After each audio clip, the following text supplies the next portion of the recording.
Amables televidentes, bienvenidos a vuestro programa Enfoque Jurídico. El día de hoy voy a tener el placer de presentar a ustedes a uno de los fiscales más destacados del Ministerio Público, que ha tenido una participación significativa en la lucha y el combate contra el crimen organizado en diversos casos emblemáticos, razón por la cual ha sido él el gestor de una serie de situaciones judiciales que han sido de conocimiento público y que, además de su labor en el ámbito fiscal, que es donde él se desenvuelve funcionalmente hablando, también es un jurista de polendas, publicista de importantes obras vinculadas al derecho procesal penal y al derecho penal, además de ser reconocido como uno de los 3 más connotados especialistas en litigación oral en todo el país. Además de ser una persona excepcional en el ámbito muy personal. Damos la más cordial bienvenida al doctor Fran Almanza Altamirano. Bienvenido, Fran. Muchas gracias, Luis, por la invitación. Siempre es un honor discutir contigo, conversar temas que seguramente van a ser de interés de todos nuestros televidentes. Bueno, de hecho, hay bastante interés a lo largo de este último año, ¿no? Un poco más de un año, a raíz de los procesos de judicialización de la política en la que hemos venido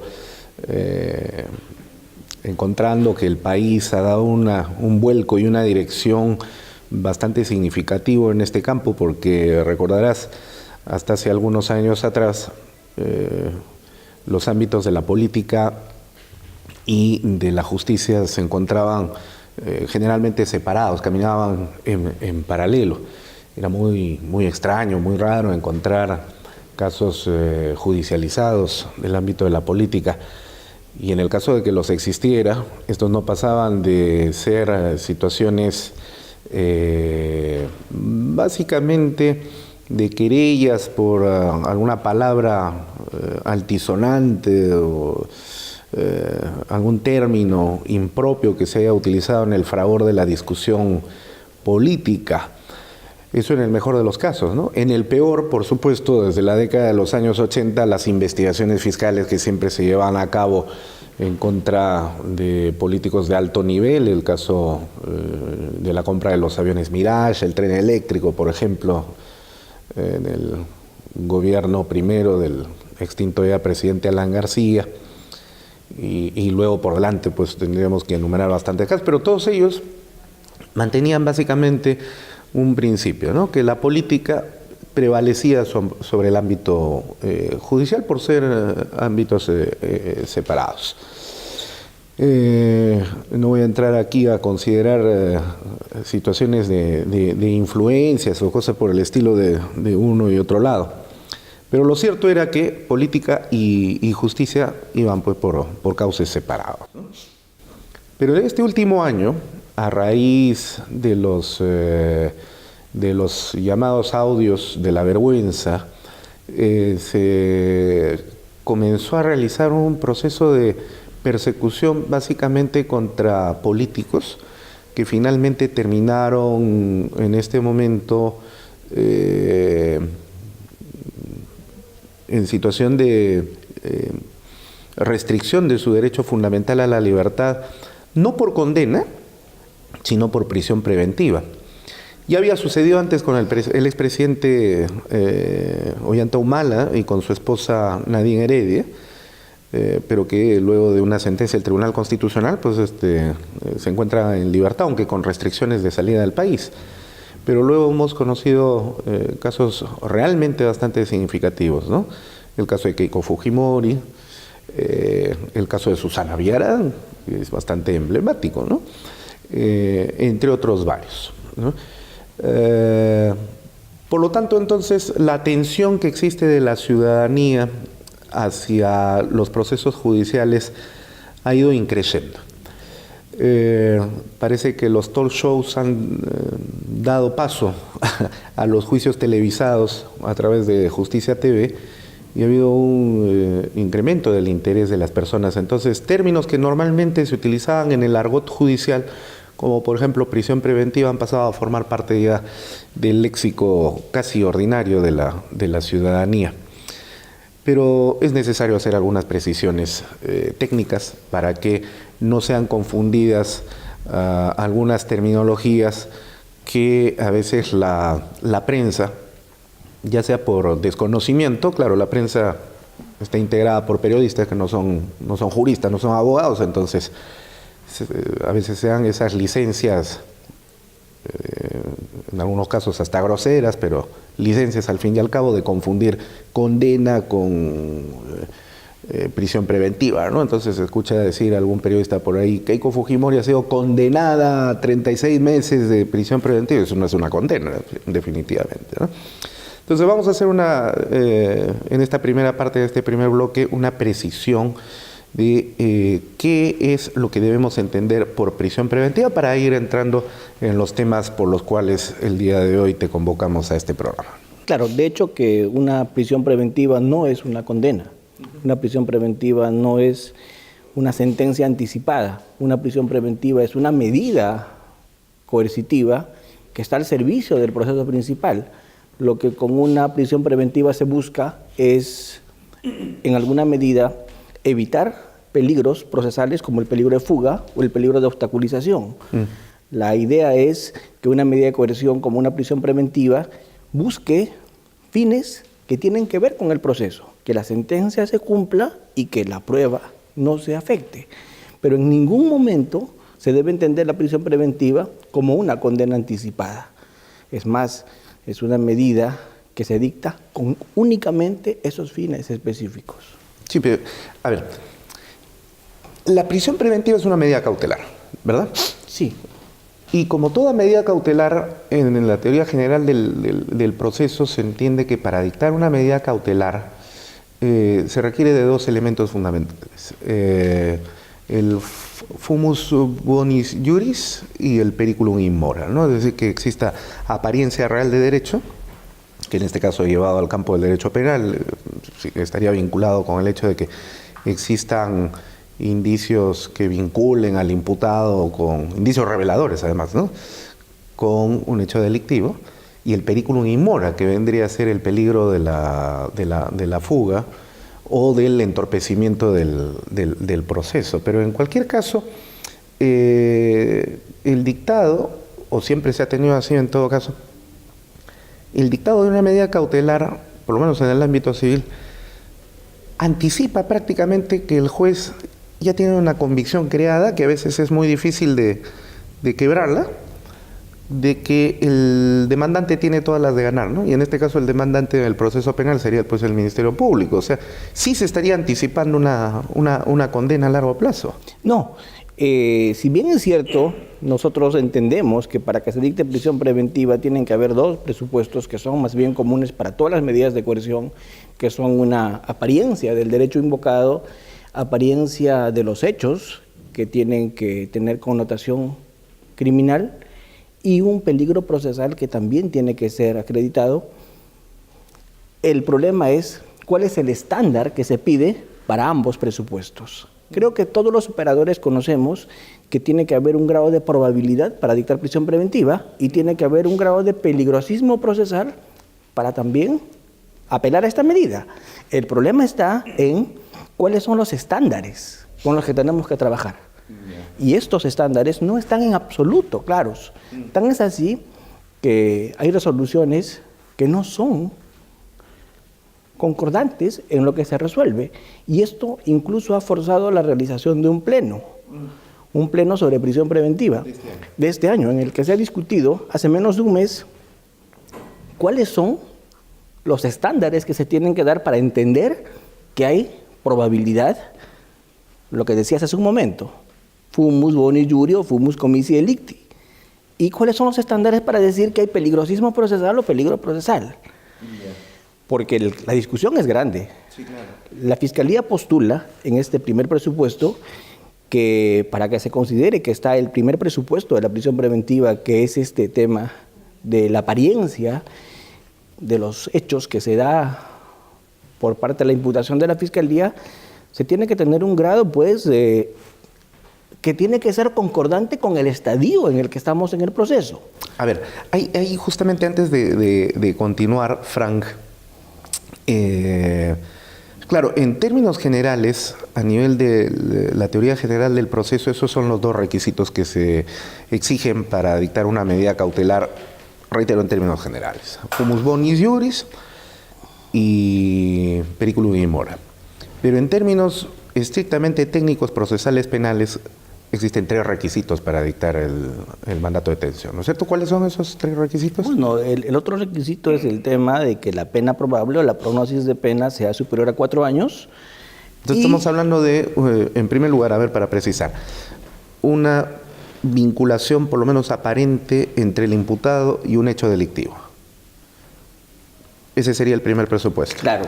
Lo que la legislación dice, los artículos 268, 269, 270 del Código Procesal Penal, que regulan la prisión preventiva, nos dicen que el primer presupuesto son los fundados y graves elementos de convicción de la comisión del delito y la vinculación de la persona que se está imputando con el delito. Como primer presupuesto. El segundo... primer presupuesto. Y el segundo presupuesto es la prognosis de pena de 4 años.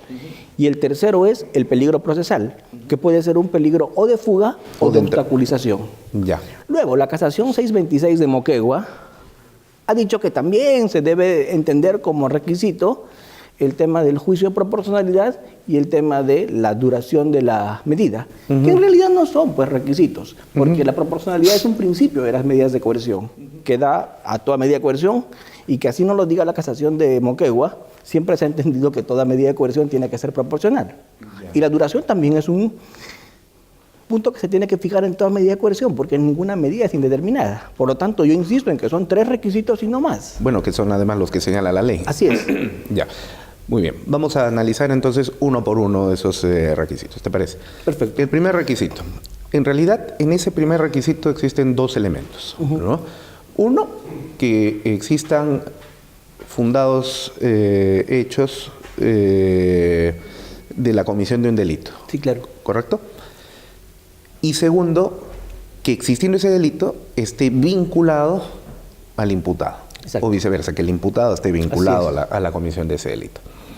Ahora bien, entonces, en este primer punto, el juez debe realizar, creo yo, y el fiscal también debe colaborar en ese proceso, al igual que el abogado, por supuesto, en lo que le compete, en determinar si existe o no, como decía el Código de Procedimientos Penales anteriores, indicios razonables de un injusto penal. Es decir, de que hay la posibilidad de hacer una subsunción o adecuación de la conducta a las categorías de tipicidad o culpabilidad y culpabilidad, ¿no es cierto? Sí, pero no nos olvidemos del estadio inicial en el que estamos. Y en un estadio inicial, lo que yo tengo que probar es un hecho que aparente ser delito. Suficiente. Pero todavía no puedo establecer con exactitud qué delito específico es. Y eso ha quedado claro, ese punto, en la circular que dio el doctor César San Martín cuando era presidente, presidente del Poder Judicial, en la 325. Porque en la 325 dice bien claro el profesor San Martín respecto de esto, y dice, permítanme ponerme los lentes, dice: no puede exigirse una calificación absolutamente concreta, sino racionalmente aproximativa al tipo penal referido. Esto de cara al estadio inicial en el que nos encontramos en el proceso penal. Entonces, es una investigación, pues, incipiente cuando se pide prisión preventiva. No estamos en una investigación que ha llegado a su fin. Acá hay mucha confusión. Qué bueno que el doctor San Martín lo tuvo claro en la circular 325 y dejó bien claro que esa tipificación es aproximada, que esa tipificación no es definitiva, que esa aproximación tiene que ver con el estado incipiente del proceso.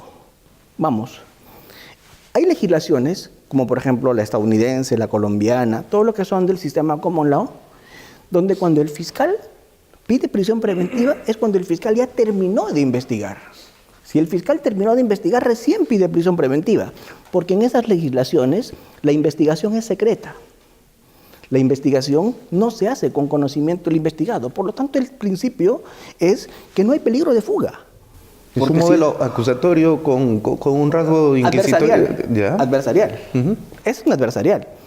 En un modelo common law, en un modelo de ese corte, que sigue Colombia, que sigue Chile, que sigue todos los modelos USAID, en esos modelos el investigado se entera de que la fiscalía lo investigó cuando la fiscalía terminó de investigar. Porque la investigación se entiende secreta. La investigación preliminar que es secreta en Colombia dura 5 años, 3 años, 2 años. En Estados Unidos no tiene plazo. Y así las investigaciones secretas no generan pues ningún peligro de fuga, porque nadie fuga cuando no sabe que lo están investigando. ¿Cuándo se enteran en esas legislaciones los investigados que los han investigado? Cuando los están deteniendo. Cuando los están deteniendo, y a partir de allí empieza la investigación recién para la defensa.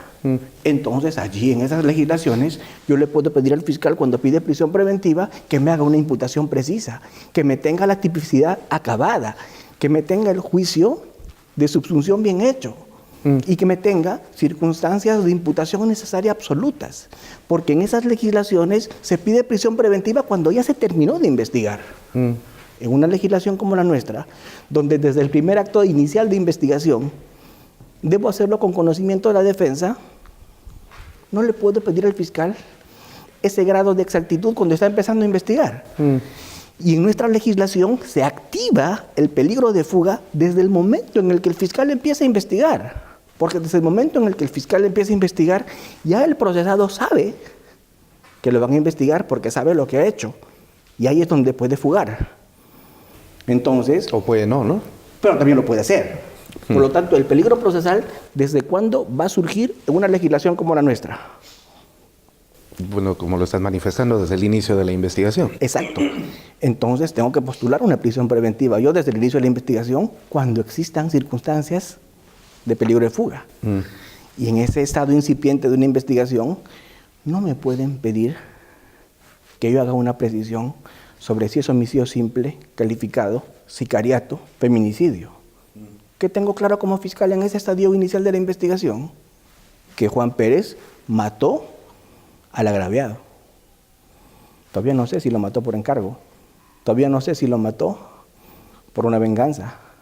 Eso lo sabré al final de la investigación. Pero por lo tanto no me puedes pedir una investigación con una imputación precisa cuando empiezo, ni con una calificación definitiva. Como excelentemente lo dice el profesor César San Martín en su circular 325 del 2011, dice, no puede exigirse, desde luego, una calificación absolutamente correcta, sino racionalmente aproximativa al tipo legal referido. Sí. Sin embargo, quiero hacer alguna profundización sobre el particular para poder entender, porque pueden haber fiscales que con esa idea pues podrían realizar una actividad casi intuitiva del entendimiento del delito, lo cual también ya es un extremo, ¿no? Y por eso sería necesario profundizar sobre el particular. Pero vamos a hacer el primer corte y regresamos en el segundo bloque para seguir conversando de este tema. ¿Te parece? Claro que sí, claro que sí.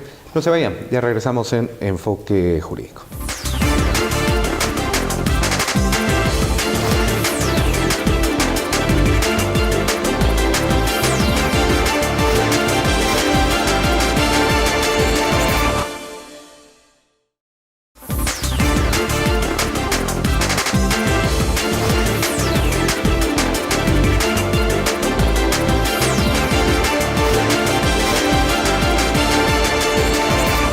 Continuamos conversando con el doctor Fran Almanza Altamirano, fiscal superior de Lima. El día de hoy estamos tratando el tema de prisión preventiva.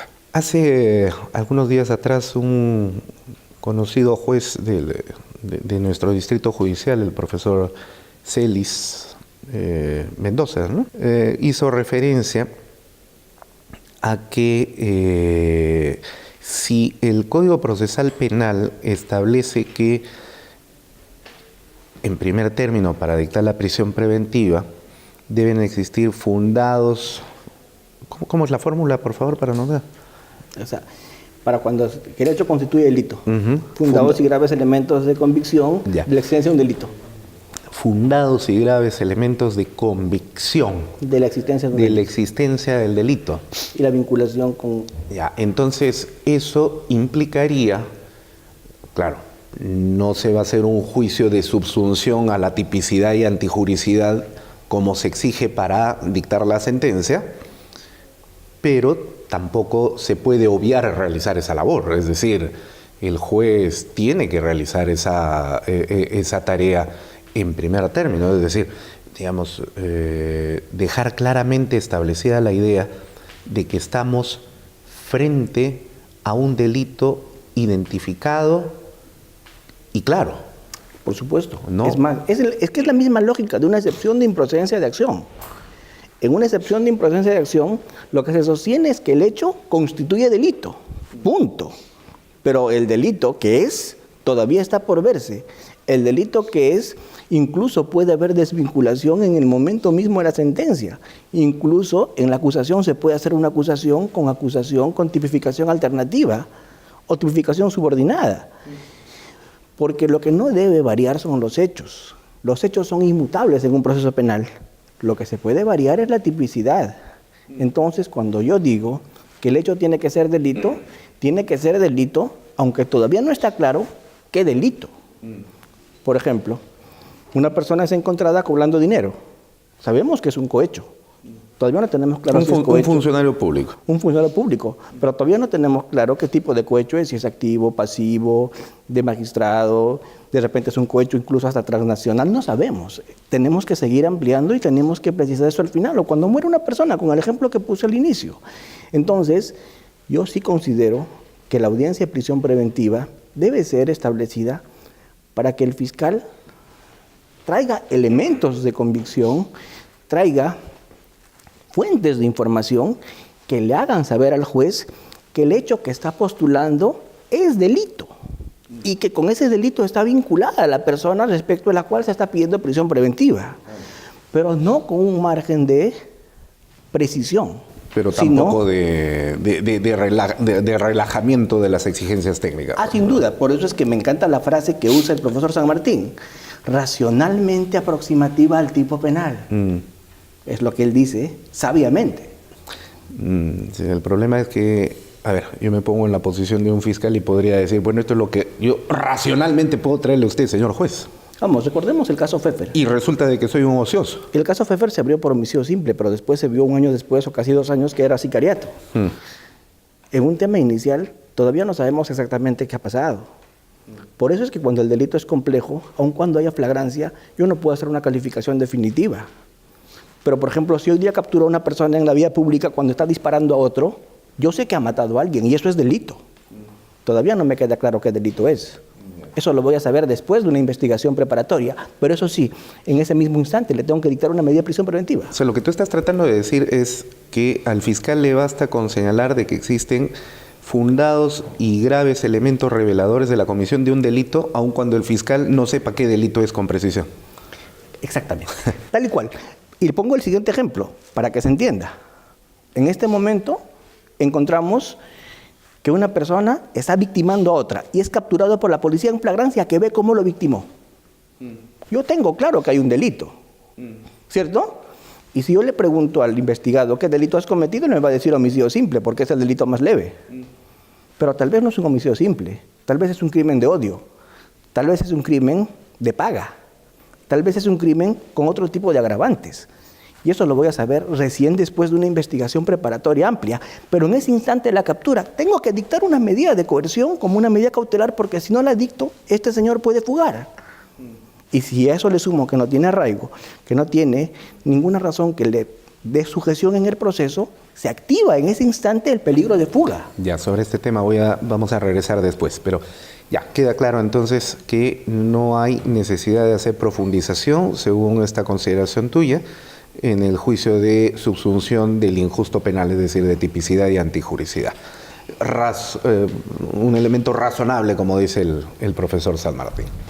Y su vinculación, listo. El segundo elemento es que la prognosis de la pena sea superior a los 4 años. Pero vamos, antes de pasar a ese segundo punto. A ver.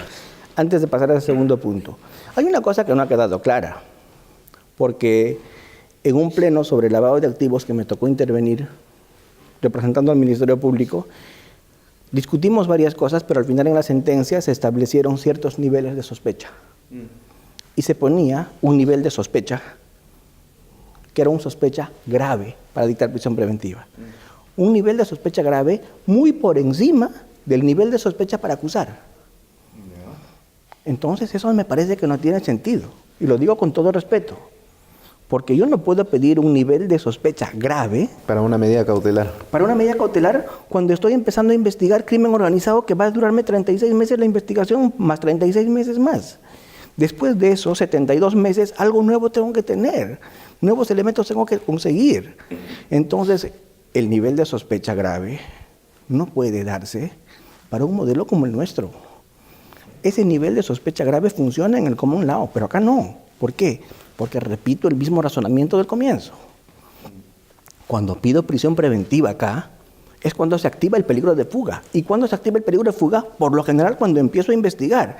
Porque la persona que está investigada sabe que lo estoy investigando y ahí es donde se activa que puede fugar. ¿Y cuándo es que fuga? Recordemos, ¿cuándo fugaron todas las personas que hoy día están prófugas de la justicia y están hoy día con mandato de captura? No quiero mencionar nombres, pero sabemos que son más de 10 políticos importantes que están fugados. ¿Cuándo fugaron?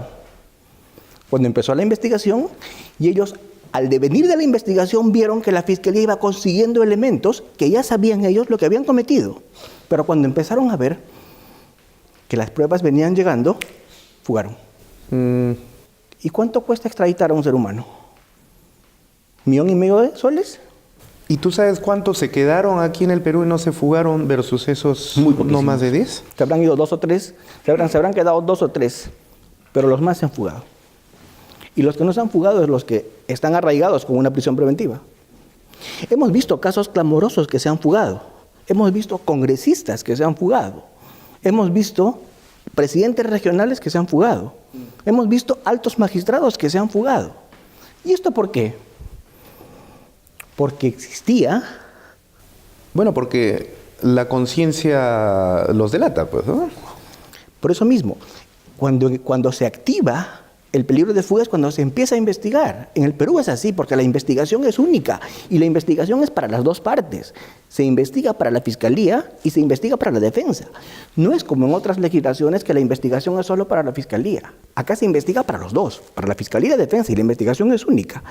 Y como la investigación es única, en el momento que se empieza a investigar, el investigador sabe que lo estoy investigando. ¿Y cuándo fuga? Sí, pero a ver, vamos a hacer un paréntesis en este caso. Dices que la investigación es para la Fiscalía y para la defensa.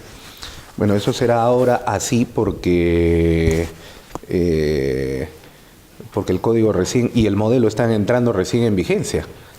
Pero dentro de unos 10, 15 o 20 años ya la defensa tendrá que realizar sus propias investigaciones para aportar también prueba. Porque nada le impide a la defensa realizar investigación. O sea, no está prohibida de hacerlo, ¿no es cierto? Lo que pasa es que la investigación tiene que hacerse en la única investigación que concibe nuestra legislación.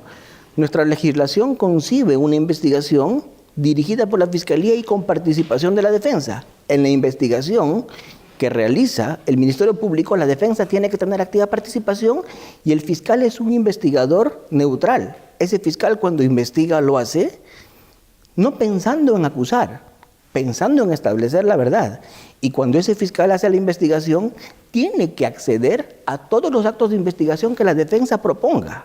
Y si la defensa propone un acto de investigación y el fiscal no lo quiere hacer, nos tenemos que ir a quejar pues al juez de investigación preparatoria vía tutela de derechos, porque no me están haciendo actos de investigación que me corresponden, porque, repito, esto también se está tergiversando. El fiscal dirige una investigación, pero no busca que acusar necesariamente, busca establecer la verdad. Y en esa función se establece... Pero su verdad, ¿ah? Yo creo que el fiscal tiene su verdad el día que acusa. Cuando el fiscal acusa, ya es su verdad y el fiscal pasa a ser parte. y defiende su acusación en un juicio donde es adversario con igualdad de armas que la defensa. Pero antes de eso, el fiscal es autoridad, es director de la investigación. Y como director de la investigación, haría mal en buscar su verdad. Porque ahí es un ente neutro y pide una medida de coerción cuando la tiene que pedir. Bueno, ojalá todos los fiscales pensaran como tú, pero la realidad nos dice de que lamentablemente no es así. Yo recuerdo, cuando González Prada, dentro de los varios textos importantes que escribió, había uno titulado Nuestros magistrados, y decía: si un fiscal en el Perú me acusara de haberme robado los campanarios de la catedral, yo tendría que salirme fugando de acá, porque la idea del fiscal es la de acusar, aunque el hecho no haya sucedido. Y parece que, habiendo eso sido escrito en 1896, hasta la fecha han pasado más de 122 años y seguimos teniendo esa misma mentalidad. Y no te lo digo porque me parece, sino porque lo vemos. Claro, pero recordemos que en esos tiempos quien dirigía la investigación no era el fiscal. El fiscal tiene, recién desde el Código Procesal Penal, nuevo Código Procesal Penal, la dirección de la investigación. Antes quien dirigía la investigación era el juez. Teníamos un sistema inquisitivo donde incluso el fiscal era un apéndice. Era un apéndice del claro, fiscal. Era un agente fiscal. Y eso es a lo que me refiero. O sea, nuestros fiscales, por eso te decía, ojalá todos pensaran como tú, pero nuestros fiscales todavía traen, como nuestros jueces y nuestros abogados, la tara, vamos a llamarle así, porque eso es lo que es, la tara del modelo inquisitorial que está bastante bien internalizado todavía en nuestra conciencia formacional como abogados. Y entonces eso genera de que ciertas conductas y prácticas, a pesar de que estamos en el otro modelo, ya sigan siendo propias del viejo modelo, ¿no? Claro, pero de hecho que es una tara que trae la Fiscalía, pero también el Poder Judicial. Vamos a hacer el último corte en el programa para seguir conversando sobre el tema. No se vayan, estamos en esta interesante conversación con Fran Almanza, fiscal superior de Lima. Ya regresamos.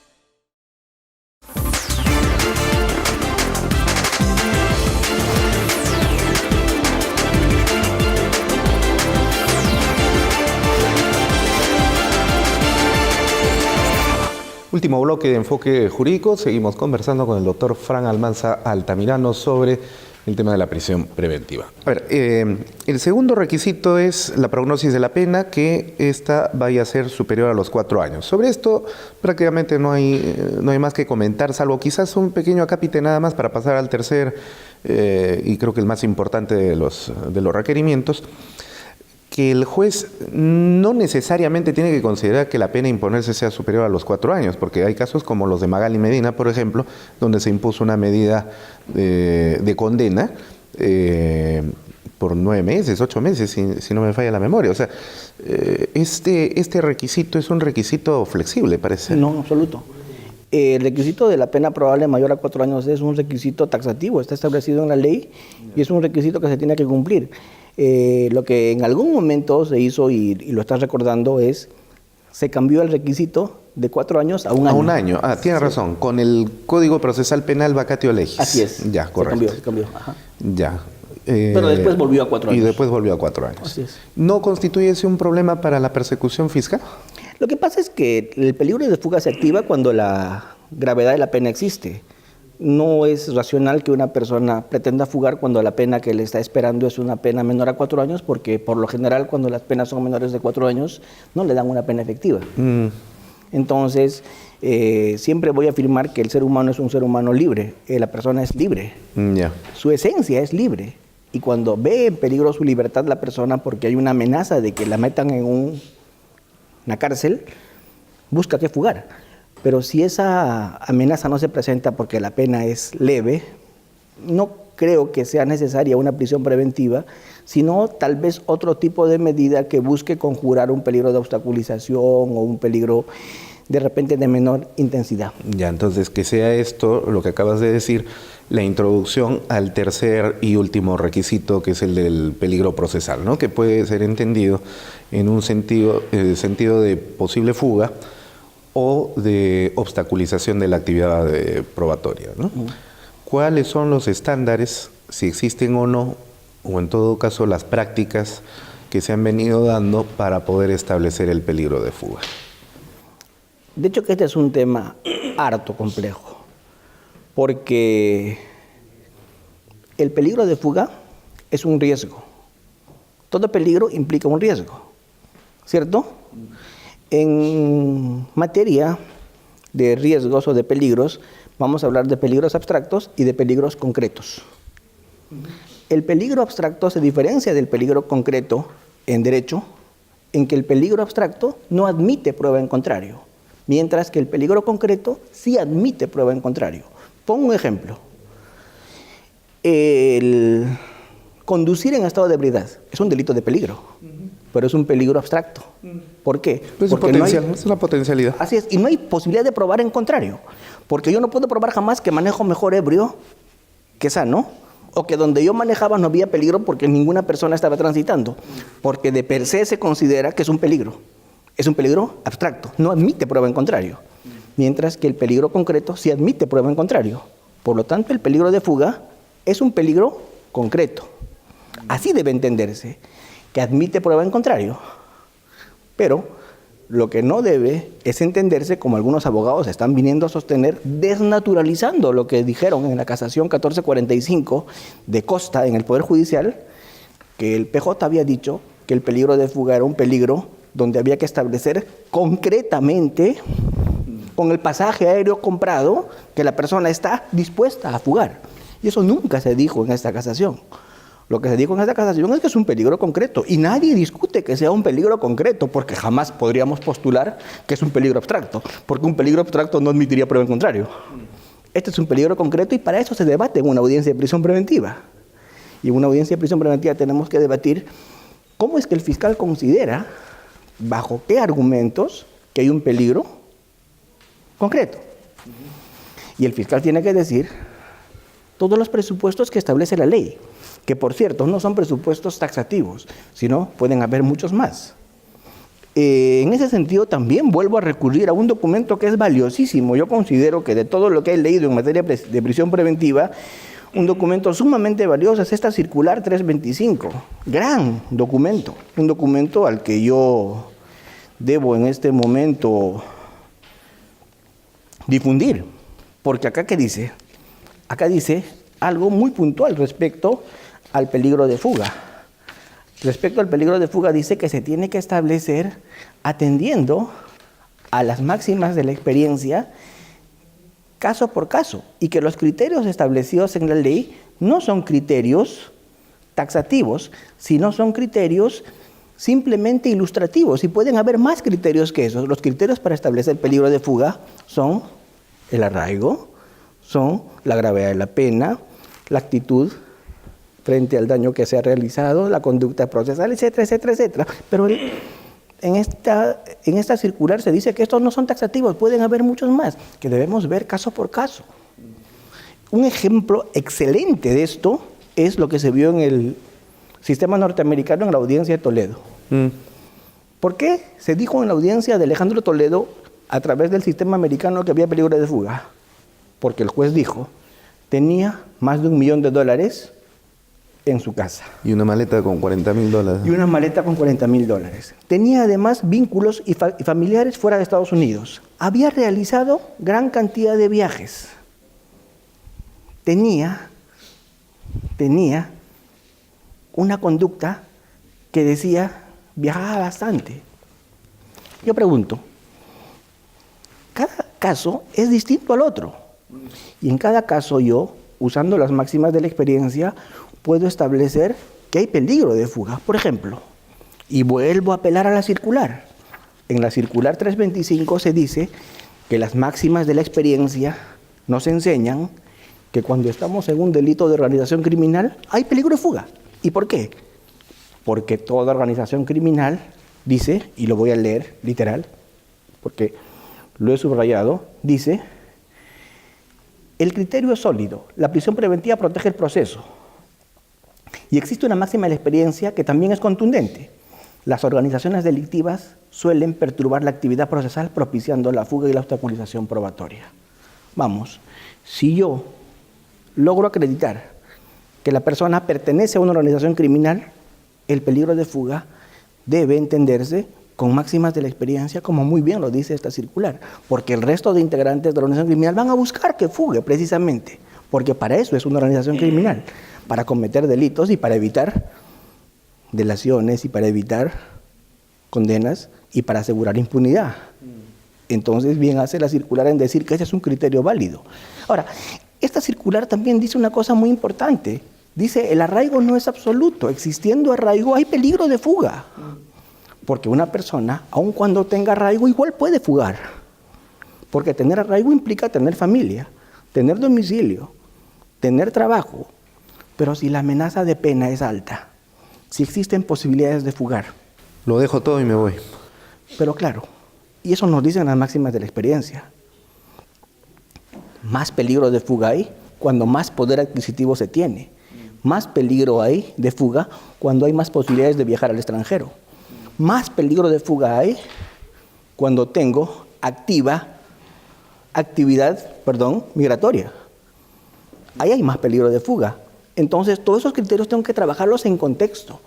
Hacer una suerte de análisis indiciario de todos los aspectos del caso concreto para determinar luego de ello si existe o no peligro de fuga. Eso es lo que tendríamos que buscar cuando aplicamos prisión preventiva. Las máximas de la experiencia deben ser entendidas en un sentido de establecer una serie de estándares concretos, ¿no? Claro, esto no es una ciencia matemática, pues 7 por 8 es 56, ¿no? Pero sucede que ha estado, por lo que se ha visto, ha estado entendiéndose que las máximas de la experiencia están puestas a disposición del fiscal, comprendidas como si fuera parte del sentido común. Y el problema es que el sentido común a veces es el menos común de los sentidos. Yo recuerdo por ahí algún fiscal precisando que sobre el tema del arraigo, porque fulano de tal tiene parientes en otro país, entonces esto significa que se va a fugar. Pero eso en lógica se llama falacia, es decir, es un razonamiento equívoco, ¿no? Entonces, al punto que quiero ir es cómo deben ser entendidas las máximas de la experiencia convertidas en estándares que nos puedan determinar el uso no abusivo de la prisión preventiva a partir de esta consideración del peligro procesal. Por ejemplo, una máxima de la experiencia, que creo que no es una máxima de mi experiencia, sino es una máxima de la experiencia, es que el ser humano es libre. Y que cuando el ser humano ve amenazada su libertad, va a buscar no estar en cautiverio. Esa es una máxima de la experiencia, inherente a la condición de humano. No se me ocurre una persona que se presente voluntariamente a cumplir cadena perpetua. No es la regla. Bueno, acá en el Perú, ¿no? Porque en Holanda dan sentencias y le dicen, ahora no, vienes el 5 de octubre y el 5 de octubre se presenta en la cárcel. Holanda es un país... Por eso te digo, no acá en el Perú. Sí, junto con Dinamarca, con Finlandia, que están cerrando penales, ¿no? Así es. La gente es mucho más respetuosa, pero a veces somos más garantistas que en esos países. Es curioso. Eso es algo que nos debe llamar la atención. Pero por eso, vuelvo a decir, si existen circunstancias como poder económico, visa, constantes salidas al extranjero, a eso le agrego abundante actividad probatoria de cargo de la Fiscalía con el primer presupuesto. A eso le agrego una conducta procesal siempre huidiza, siempre de desacato a las normas. A eso le agrego antecedentes penales. Si nos vamos a descomponer uno por uno cada presupuesto, no me quedo sin ninguno. Por ejemplo, me podrán decir, que tenga antecedentes no quiere decir que va a delinquir. Que lo hayamos tenido que traer con detención preliminar porque nunca se presentó, no quiere decir que se va a fugar. Son especulaciones. Que tenga dinero no quiere decir que se va a ir. Si analizo uno por uno, las descompongo todas, pero si analizo todo en su contexto, puedo concluir válidamente que el peligro de fuga existe, o que también existe el otro peligro, que es el peligro de obstaculización. Lo preocupante es que también se está entendiendo que el peligro de fuga solamente se entiende como peligro de salir del país. Y el peligro de fuga no solo es salir del país, sino también es peligro de ocultarse dentro. Porque muchas personas han fugado no saliendo del país, sino ocultándose más bien. Entonces, el peligro de fuga no solamente implica la salida del país, sino también el ocultamiento dentro, que se ha dado no en pocos casos. Y para eso no necesitamos mayor. Yo voy a insistir siempre, para una prisión preventiva es la base, el pilar, el primer presupuesto, que es, como dicen en el caso de Toledo, en el sistema americano, que existen abundantes elementos probatorios. 2, vinculación con el proceso. 3, gravedad de la pena. 4, posibilidad económica. Pregunto, todo eso no se va a derrumbar con un arraigo, pues. Porque un arraigo podría existir. Es más, como en esta circular válidamente se dice, hasta un indigente tiene arraigo, porque domicilia en una banca. Entonces, eso del arraigo hay que relativizarlo también. Ya. Para ir cerrando. Puestas las cosas así, parece que ya es claro que entonces la prisión preventiva como medida cautelar no es una excepción a la regla, sino más bien es la regla. Y que la excepción es la libertad. No, en un proceso penal. Yo creo que no, porque otro gran mito, vamos a llamarlo así, es que de un tiempo a esta parte, por el tema mediático, casi todas las prisiones preventivas se están declarando fundadas. Y eso es mentira. Yo tengo cifras de la semana pasada del sistema anticorrupción y tengo cifras de la semana pasada de lavados de activos, ¿Ya? donde los más de los casos que se han postulado con prisión preventiva han sido declaradas infundadas. ¿Será porque no se ven en televisión? Sí, claro. O sea, tú lo que estás diciendo es que lo que se ve en televisión es lo que finalmente termina con prisión preventiva. Lo que estoy diciendo es que se vende la idea de que de un tiempo a esta parte la prisión preventiva es la regla porque se aplica en casi todos los casos. Y eso no es exacto, porque del 100% de pedidos de prisión preventiva que se ha hecho, más del 50% en estos sistemas anticorrupción y lavado de activos ha sido desestimado por el Poder Judicial. Así que no es cierto que casi todos los casos se están viendo con prisión preventiva. Bueno, finalmente, en un minuto, ¿qué crees que va a establecer el Pleno Jurisdiccional como conclusión sobre la prisión preventiva? Haciendo el director del Pleno, el profesor César San Martín, me queda claro lo que va a establecer. Este documento valiosísimo que es de su autoría, que es la circular 325, un documento impecable, espero que lo reproduzca. Y esto nos genera seguridad jurídica a todos. Ahora, el gran fantasma, ¿cuál es? Que dice que con los nuevos criterios se van a plantear cesaciones de prisión preventiva. Y eso no es correcto. Bueno, eso lo dicen algunas voces que provienen del ámbito de la política, ¿no? Sí, pero no es correcto, porque para pedir una cesación de prisión preventiva tienen que haber nuevos elementos de convicción, no nuevos criterios casatorios. No, sino nuevos elementos de convicción, que es otra discusión. Ok, magnífico. Todavía hay mucho pan que rebanar, ¿no? Sin duda. Y bueno, lamentablemente el tiempo siempre nos queda corto en conversaciones interesantes. Muchas gracias, Frank, por tu participación en Enfoque Jurídico. Realmente quedamos bastante satisfechos con tu intervención, como siempre, y te estaremos convocando en otra oportunidad para seguir conversando de estos y otros importantes temas. Muchas gracias, Luis, por la tribuna y por esta oportunidad que me das de expresar los puntos de vista que, como digo, son a título personal, pero gracias por eso. Y gracias a todos por su atención. Muchísimas gracias también a ustedes que siempre nos acompañan en el programa y ya nos estaremos encontrando en la siguiente edición de Enfoque Jurídico. Permiso.